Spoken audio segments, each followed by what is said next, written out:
노동법 강의 많이 들으셨을 거예요. 그죠? 그리고 아마 현장에서 많은 어려움이 이 물건 파는 것보다 직원 관리가 더 어렵다 이렇게 말씀하시는 사장님들도 굉장히 많이 있으십니다. 저한테 주어진 이 1시간 동안 우리 사장님들한테 꼭 필요한 노무 상식 몇 가지를 알려드리는 게 오늘 제 임무인데요. 사장님, 우리 근로계약서 다 쓰세요? 안 쓰시죠? 대부분들이 근로계약서 잘 안 써요. 들어와서 입사를 해서 근무를 하다가 뭔가 문제가 터져요. 그러면 그 근로자하고 분쟁을 해결하기 위해서는 제일 먼저 보는 서류가 근로계약서입니다. 근데 이 근로계약서가 작성이 안 돼 있어서 굉장히 어려움을 겪는 경우가 많아요. 자, 예를 들어서 이 근로자하고 면담을 했어요. 야, 너 우리 집 와서 일 좀 해라. 얼마 주실 건데요? 야, 150 줄게. 아니, 저 200원 받아야 돼요. 에이, 150 하자. 그러고 일을 시작했어요. 계약서도 안 쓰고. 이 근로자는 사장님은 난 분명히 200 얘기했으니까 사장님 나 200 주겠지 그러고 한 달 동안 일을 합니다. 사장님은 나 150 준다 했는데 일하니까 얘 150에 동의하고 일한 거로 생각해요. 한 달 딱 지나서 급여 줄 때 150 주면 어떻게 돼요? 왜 150 주냐 이거죠. 난 200 받기로 했다. 근데 입증이 안 되잖아요. 그죠? 그럼 이분이 노동청 갑니다. 노동청 가서 나 급여 적게 받았다고 신고를 해요. 그래서 계약서는 반드시 써야 됩니다. 반드시. 무조건 써야 돼요. 무조건. 오늘 면담하고요. 오후에 얘 퇴직하더라도 반드시 써야 돼요. 그래서 근로계약서는 쓰고 일을 시켜야 됩니다. 그래서 우리 사장님들이 근로자가 우리 회사에 입사를 하면 반드시 근로계약서 써야 되고 그 근로계약서에는 법에서 정한 사항들이 다 들어가 있어야 돼요. 그리고 그 내용이 법을 위반해서는 안 된다는 거죠.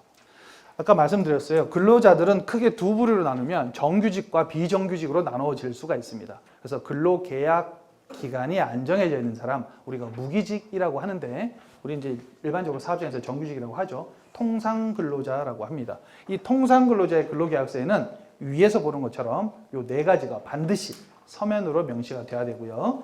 아래쪽은 비정규직, 기간제 근로자와 단시간 근로자 계약서에 반드시 명시되어야 되는 내용들입니다. 하나씩 한번 볼게요. 어떻게 적어야 되는지. 1번. 자, 근로계약에 반드시 명시할 사항. 첫 번째가 임금이에요. 급여가 얼마인지 적으라는 거죠. 자, 급여 어떻게 적을까요? 월급 150, 월급 200, 월급 250 이렇게만 적지 말고 임금의 구성 항목, 계산 방법, 지급 방법을 명시하셔야 됩니다. 두 번째는 소정근로 시간이에요. 몇 시간 일할 건지 계약서에다 기재를 하라는 거죠. 여기 앞에 붙어있는 소정이라는 단어는 약속한이에요. 우리 근로자와 사용자가 약속한 근로 시간을 명시를 합니다. 그래서 출근 시간 몇 시고 퇴근 시간 몇 시다. 휴게 시간은 언제부터 언제까지다. 이렇게 명시를 하셔야 됩니다. 자, 그 다음 세 번째가 이제 주휴일이죠. 이 주휴일이라는 게 뭐냐면 근로기준법에 이러한 조항이 있습니다.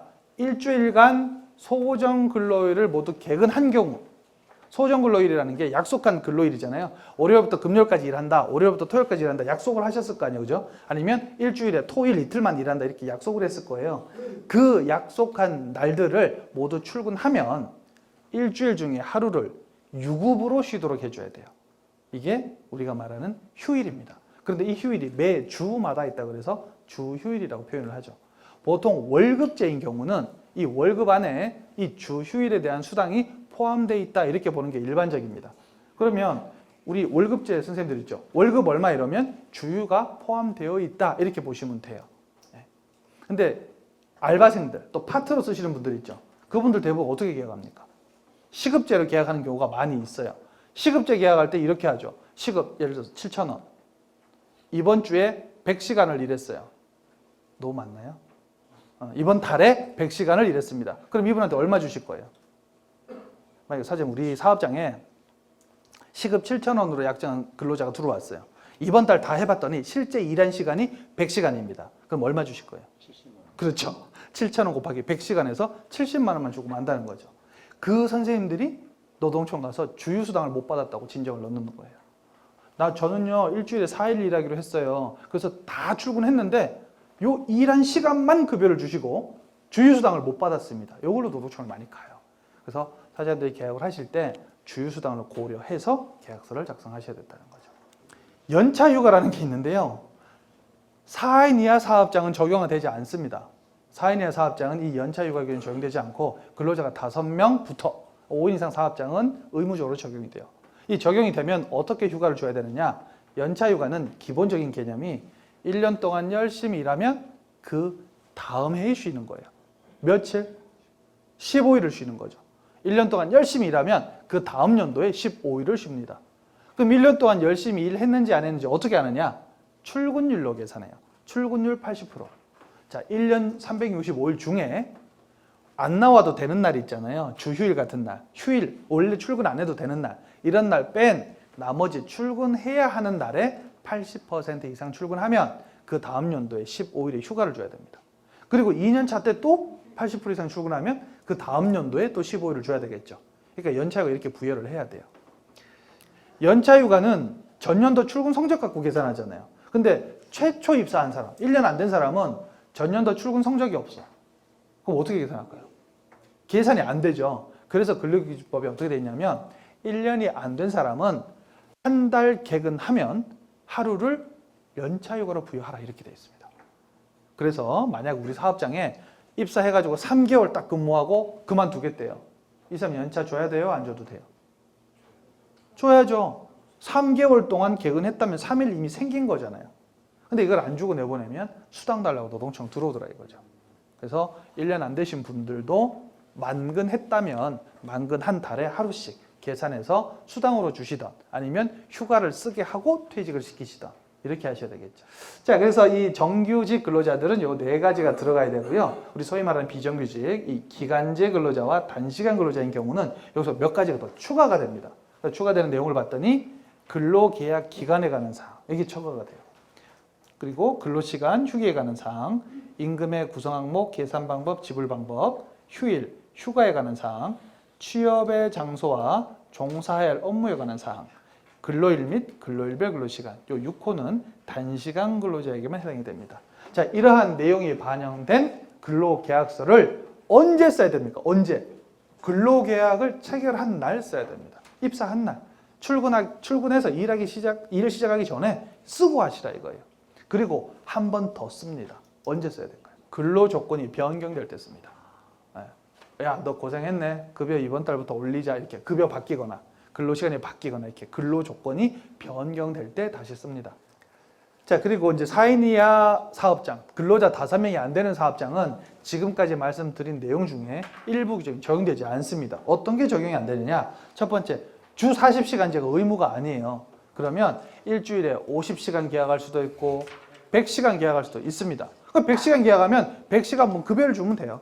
그렇죠? 4인 이하 사업장은 연차휴가, 생리휴가 규정이 전혀 적용되지 않습니다. 그래서 하루도 안 주셔도 돼요. 그런데 내가 주기로 하면 주셔야 된다는 거죠. 그래서 계약서 쓸 때 잘 쓰셔야 돼요. 가산임금. 우리가 시간 외 수당을 지급을 합니다. 주 40시간, 하루 8시간 초과해서 일했을 때 시간의 수당을 지급하는데 시간의 수당 지급할 때 어떻게 계산하냐면 통상임금의 50%를 가산해서 줘야 돼요. 만약에 이 근로자의 시급이 7,000원이다. 그런데 1시간 일을 더 했어. 그럼 어떻게 줘요? 1,500원 줘야 돼요. 50% 가산을 해서. 만약에 이렇게 50% 가산해 주지 않거나 적게 주면 어떻게 됩니까? 3년 이하의 징역 또는 2천만 원의 벌금에 처해질 수 있겠죠. 그렇죠? 그래서 이 시간의 수당 계산할 때 50% 가산해 줘야 돼. 그런데 4인 이하 사업장은 이 가산율이 적용되지 않습니다. 그래서 7,000원이면 7,000원만 더 주시면 돼요. 그죠? 그런데 근로계약서, 취업규칙에다가 50% 가산해 준다라고 적어놨어요. 그러면 가산해 줘야 됩니다. 그죠? 그 다음 이제 근로기준법 23조, 24조 요게 4인 이하는 적용이 안 돼요. 이게 어떤 내용이냐?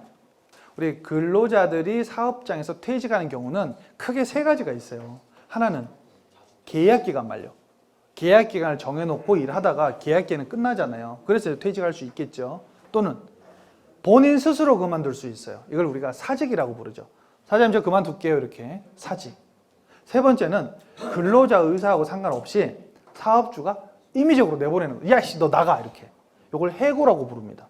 그래서 계약기간 만료, 사직, 해고. 자, 이러한 사유로 근로자들이 우리 사업장을 떠나게 되겠죠. 다른 건 크게 문제가 안 되는데 해고는 문제가 돼요.